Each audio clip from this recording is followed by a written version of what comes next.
السلام عليكم. ازيكم عاملين ايه؟ يا رب دايما بخير وفي احسن حال. فيديو النهارده هنعمل مع بعض الكبده الاسكندراني. بصراحه الطريقه دي احسن طريقه ممكن تعملي بيها الكبده. انا تقريبا ما بعملش الكبده خالص غير بالطريقه دي. طريقه سهله وبسيطه وكمان ما بتاخدش معاكي اي وقت، وغير ده كله بقى طعمها حلو جدا. تعالوا يلا بينا نشوف الطريقه والمقادير. عندي هنا نص كيلو كبده. الكبده دي مغسوله كويس جدا. عندي بصل متقطع شرايح، عندي طماطم، عندي بقدونس، معلقتين كبار من صلصة الطماطم، زيت، خل، عصير ليمون، وعندي معلقتين كبار من الثوم المهروس، ربع معلقة من الفلفل الأسود، ومعلقة كبيرة من الكمون، وعندي الملح. وطبعا عندي هنا الفلفل الألوان، وانا حاطة معاه فلفل شطة حراق، احنا بنحب الكبدة تكون حراقة شوية. طبعا اللي مش عايز يحط فلفل شطة ما فيش مشكلة، اكتفي بالفلفل الالوان بس، ولو ما عندكيش فلفل الوان استخدمي اي فلفل عندك. اول حاجة بعملها بتبل الكبدة. بجيب بولة،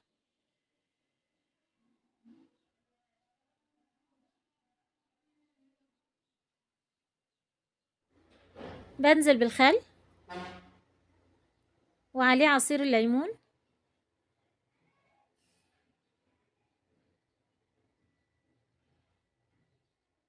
وبعدين التوم المفروم. اهم حاجة في الطريقة دي التوم والكمون.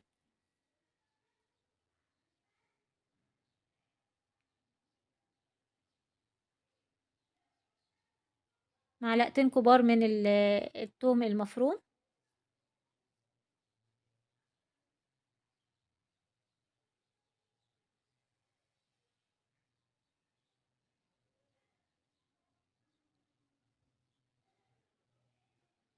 وبعدين الكمون والفلفل الاسود والملح،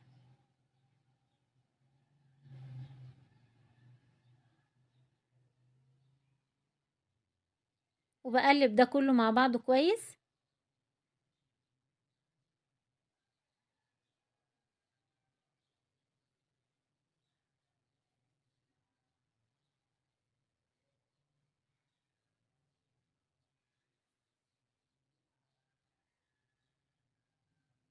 وبعدين هنزل بكل الكبدة،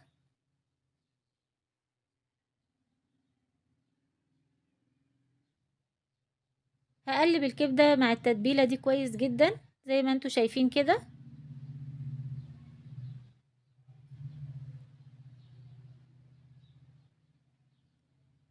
هغطيها بقى واسيبها على رف التلاجة ساعة. اقل حاجة ممكن تسيبيها هي الساعة، لو عندك وقت سيبيها اكتر، لكن انا هنا ما عنديش وقت هسيبها ساعة بس.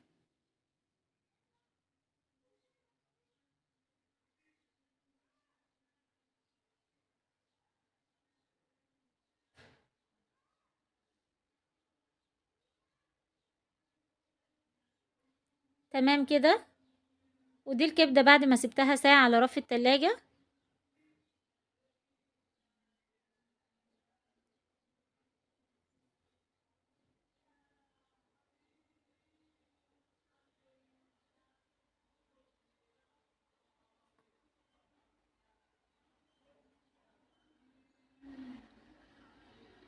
هروح بقى على البوتاجاز.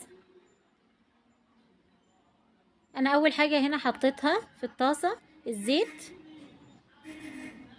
وبعدين بضيف عليه البصل،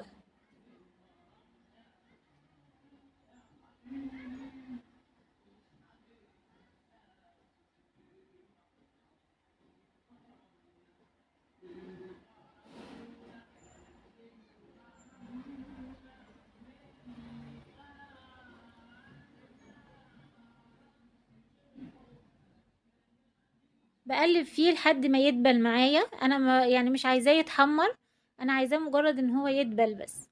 وبعد كده بضيف عليه صلصة الطماطم، وبقلبهم مع بعض كويس.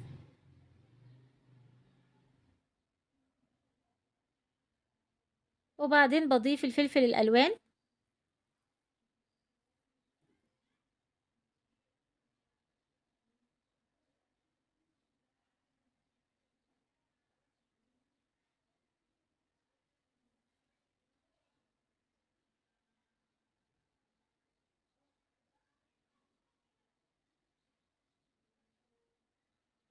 وبعدين بنزل عليهم بالكبدة. انا بنزل الكبدة بكل الصوص اللي فيها، كل التتبيلة حطيها مع الكبدة، لان التتبيلة دي كلها توم وكمون، فحطيها معاها. وبقلب ده كله مع بعض كويس.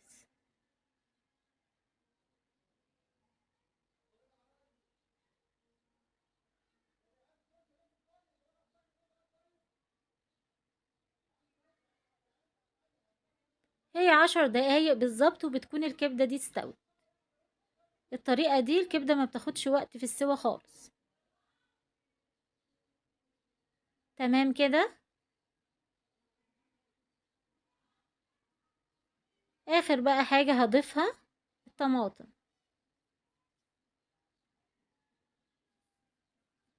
الطماطم دي انا شايلة منها البذر.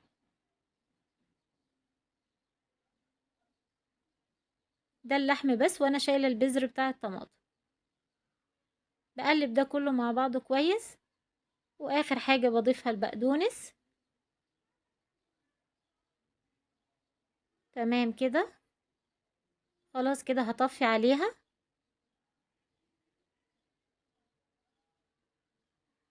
ودي كده الكبدة.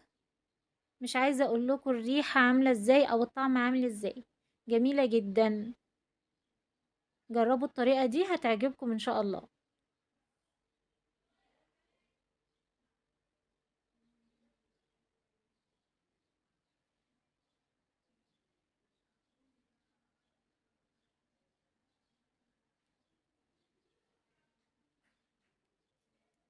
وكده فيديو النهاردة خلص، وعملنا الكبدة الاسكندراني بطريقة سهلة وبسيطة جدا. جربوها وان شاء الله هتعجبكم. لو عجبك الفيديو ما تنسيش اللايك. صحة وعافية، بحبكم في الله.